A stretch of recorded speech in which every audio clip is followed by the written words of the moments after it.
In this video, we'll show you what to do if your TCL TV keeps signing you out of your Google account. So to fix this, first head to the settings menu on your TCL TV. So simply click on this all settings icon. Now scroll down and then select system. Here you will need to select about. Now click on system update. Now make sure that the auto update toggle is enabled. Additionally, you can also check for updates manually, so simply click on this network update and your TV should check for pending updates.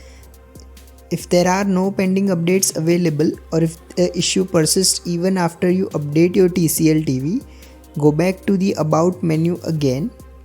Now select reset. Now select factory reset and then follow the on-screen prompts. So this will erase all the apps and settings from your TCL TV, but it will definitely stop your TCL TV from logging you out. If you find this video useful, please don't forget to like and subscribe to Glitch Guru.